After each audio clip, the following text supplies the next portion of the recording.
को जय मसीह की। प्रभु यीशु मसीह के मधुर और मीठे नाम में शालोम। आज का वचन पाया जाता है रोमियो 12 उसके 17 में, जहाँ पे वचन कहता है, बुराई के बदले किसी से बुराई ना करो, जो बातें सब लोगों के निकट भली है उसकी चिंता किया करो।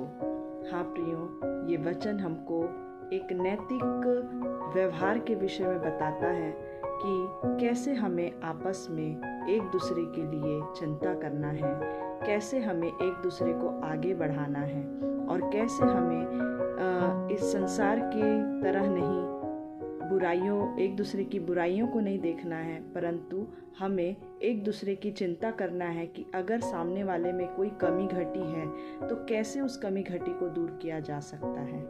आज वर्तमान में हम क्या कर रहे हैं? आज हम सिर्फ एक दूसरे की बुराइयों को देखते हैं। जीवन आज उस सफ़ेद चादर की तरह है जिसमें एक दाग दिख जाए तो लोग उस दाग को देखते हैं, वो उस सफ़ेद चादर को नहीं देखते। और प्रियो, हमें क्या करना है?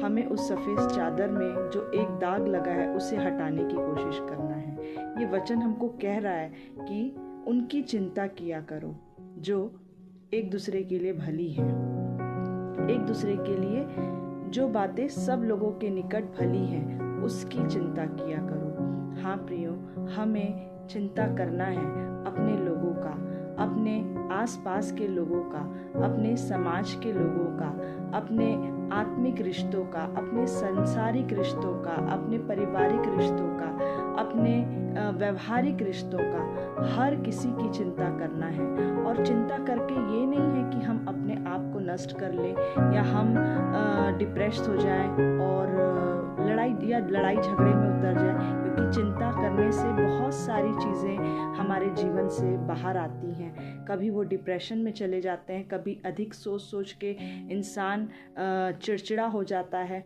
और ना जाने बहुत सी ऐसी चीज़ें होती हैं। परंतु हर एक बातों का सार, उस चिंता का मतलब हमें परमेश्वर के नज़दीकी में जाना है और हर एक विषय पे प्रार्थना करनी है। आज जो वर्तमान में हमारे देश की स्थिति है, आज देश के युवाओं के साथ जो हो रहा है, हमारे आने वाले कल में हमारे बच्चों की स्थिति क्या होगी, इन सब विषयों पे हमारा नैतिक कर्तव्य है कि हम उसके लिए प्रार्थना करें और जो भी बातें इस संसार में हो रही हैं उन सारी बातों को प्रभु यीशु मसीह के नाम से काटें और सारी चिंताओं को प्रभु के हाथ में सौंपें। परमेश्वर इस वचन के माध्यम से आपसे बातचीत करें। आमीन।